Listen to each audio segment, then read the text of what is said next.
Hi friends, मैं आप लोगों का फिर से इस चैनल के ऊपर स्वागत करता हूं। पिछले वीडियो में हमने देखे थे रेजिस्टेंस से रिलेटेड डिटेल जानकारी देखे थे रेजिस्टेंस के बारे में। रेजिस्टेंस क्या होता है, रेजिस्टिविटी क्या होता है, कंडक्टिविटी क्या होता है, कंडक्टेंस क्या होता है। और उससे रिलेटेड जैसे रेजिस्टेंस को अगर हम खींच कर स्ट्रेट करके खींचेंगे तो रेजिस्टेंस में कितना परिवर्तित रहेगा। यदि उसके एरिया को हम बढ़ाएंगे घटाएंगे तो क्या होगा। और उसी प्रकार यदि उसको हम गर्म करके दोबारा उसको बनाएंगे तो उसके रेजिस्टेंस में क्या परिवर्तित आएगा वो हमने देखा था। आइए आज हम देखेंगे कि जैसे मटेरियल रहता है उसका जैसे कंडक्टेंस में हमने पढ़ा था, इंसुलेटर पढ़ा है, सेमीकंडक्टर पढ़ा है। इनमें टेम्परेचर के परिवर्तन से क्या होगा और क्या नहीं, इसे देखेंगे। ठीक है, तो आइए आज का वीडियो शुरू करते हैं। ठीक है, तो प्रतिरोध ताप का प्रभाव क्या है, इसे क्या बोलेंगे, टेम्परेचर के प्रभाव।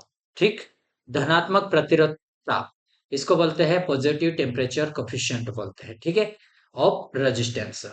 ये किसमें इसका डेफिनेशन क्या रहेगा, यदि कोई पदार्थ उसका तापमान बढ़ेगा तो उसका प्रतिरोध भी बढ़ता है, तो उसका प्रतिरोध ताप गुणांक कैसा रहेगा, धनात्मक कहलाएगा। ठीक है, जैसे जैसे जैसे कि ये वाला देखें, टेम्परेचर बढ़ा है, टेम्परेचर ऐसा हाई हो रहा है तो ये डायरेक्टली प्रोपोर्शनल उसका रेजिस्टेंस से भी ऊपर बढ़ेगा। ठीक है, टेम्परेचर डायरेक्टली प्रोपोर्शनल रेजिस्टेंस, उसे क्या बोलेंगे हम, positive temperature coefficient of resistance कहलाता है।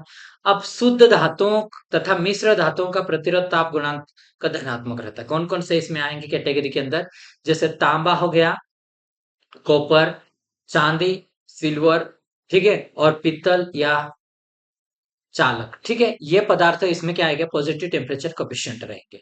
ठीक है, अब हम दूसरा देखते हैं, जैसे कि नेगेटिव टेम्परेचर कोफिशिएंट किसे बोलेंगे।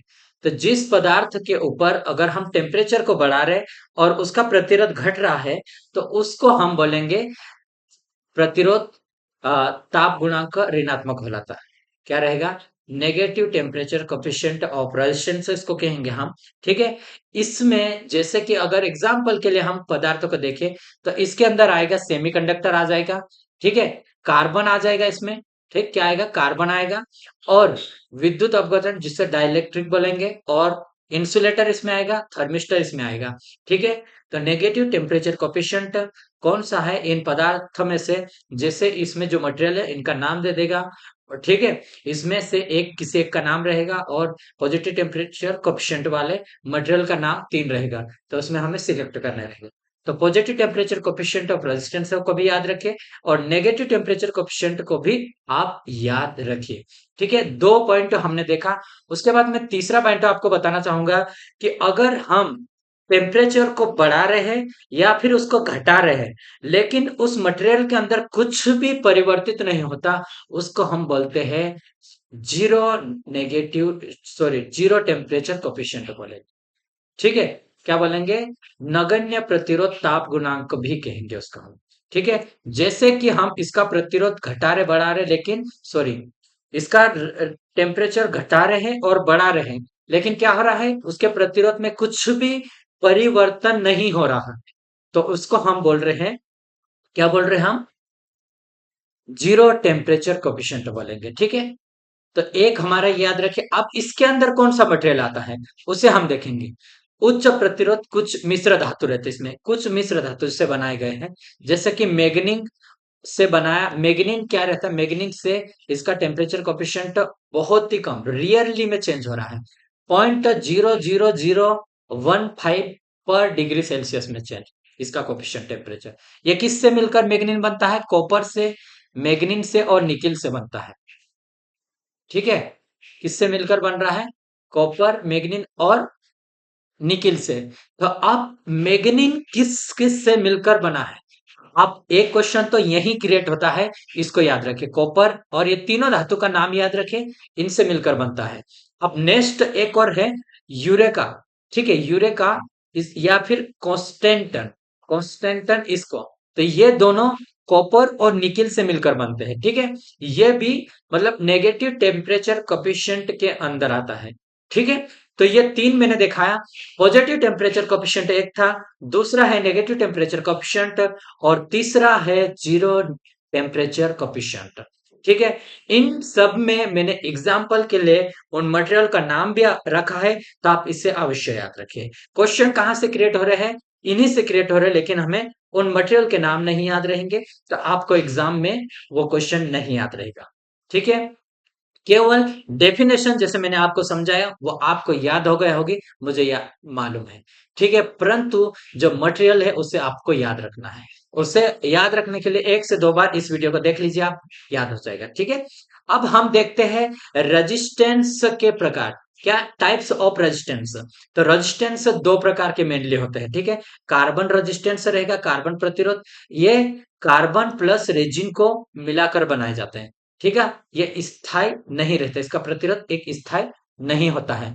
ठीक है, अब इसकी उष्मा कितने रहती है? उष्मा उत्सर्जन क्षमता कम होती है और इसलिए 1/1 से लेकर 10 वाट तक, 1/10 वाट से 2 वाट तक के बनाए जाते हैं। कितने? 1/10 वाट से 2 वाट तक बनाए जाते हैं। ठीक है, मतलब कम वाट के लिए इसका हम बनाते हैं। दूसरा प्रतिरोध होता है वायर वाउंड प्रतिरोध रहता है, जैसे तार से लिपटा हुआ रहता है, जैसे इस प्रकार से लिपटा रहेगा। ठीक है, जो कि सेरेमिक का मटेरियल रहेगा, उसके ऊपर नाइक्रोम, जैसे अपन ने जो अभी देखा था, इसमें क्या है, प्रतिरोध को चेंज होने से नाइक्रोम क्या रहता है, निकिल और कॉपर का है। ठीक है, निकिल और कॉपर का बनाया इसको, और इसमें हम क्या है, टेम्परेचर को चेंज कर रहे हैं, तो उसमें क्या रहेगा, उसके प्रतिरोध में चेंज नहीं आएगा, इसलिए हम किसके लिए बना रहे हैं? प्रतिरोध को बनाने के लिए हम उसका यूज कर रहे हैं। मैग्नीन हो गया इनका, तो ये क्या रहता है, 5 वाट से लेकर 225 वाट तक यूज करते हैं। और ये इसकी कैपेसिटी की हम बात करें तो 1 ओम से लेकर 100 किलो ओम तक हम इसको बनाते हैं। ठीक है, इसमें हम इसका यूज करते हैं। ये प्रतिरोध नाइक्रोम और मैग्नीज पदार्थों के बनाए जाते हैं। ठीक है, इंसुलेटेड पदार्थों के बनाए जाते हैं। इसकी ऊर्जा उत्सर्जन क्षमता ज्यादा है। ठीक है, कितनी थी? जैसे 5 वाट से लेकर 225 वाट तक। इसकी रेटिंग याद रखें, सेकेंड वायर बाउंड प्रतिरोध की। ठीक है, रेटिंग याद रखें। अब एक क्वेश्चन और इम्पोर्टेंट है, जिसे मैं आप लोगों के साथ शेयर करा देगा। निम्न में से कौन सा प्रतिरोध आकार में बड़ा होगा? ठीक है, तो आप मैं इसमें बताता हूँ कौन सा। इसका प्रतिरोध 200 में है, इसका क्या है, 10 किलो में है और 2 किलो में है, और ये 0.5 किलो में है। ठीक है, और इसकी वाट क्षमता कितनी, 1 वाट है, और ये 10 और ये 100 वाट। अब मैं आपको बोलता हूँ, आकार में सबसे बड़ा वही रहेगा जिसकी वाट क्षमता ज्यादा है। ठीक है, जिसकी वाट रेटिंग सबसे ज्यादा रहेगी, उसकी साइज भी सबसे बड़ा रहेगी। ठीक है, तो साइज बराबर मैं आपको बोलता हूँ, साइज, रेजिस्टेंस की साइज समानुपाती वाट या फिर पावर। जितना ज्यादा पावर उतना साइज बड़ा रहेगा उसका। अब इसे याद रखिए। ठीक है, अब हम नेक्स्ट वीडियो में क्या देखेंगे, कलर कोडिंग को देखेंगे नेक्स्ट वीडियो में, ये हम पढ़ने वाले हैं। मैं आज का वीडियो जितना छोटा हो सके उतना छोटा रख रहा हूँ। अगर आपको वीडियो पसंद आता आप अवश्य से लाइक करें, और हमारे चैनल से जुड़ने के लिए इसे सब्सक्राइब कर लीजिए। ठीक है, यदि कुछ भी त्रुटि हो, कुछ भी इसमें सुधार चाहते हो, कुछ भी गलत आपको अगर मैंने एक्सप्लेन किया, तो आप अवश्य कमेंट बॉक्स में बताएं। ठीक है, अब हमारे साथ जुड़ सकते हैं आप। ठीक है, जय हिंद, जय भारत।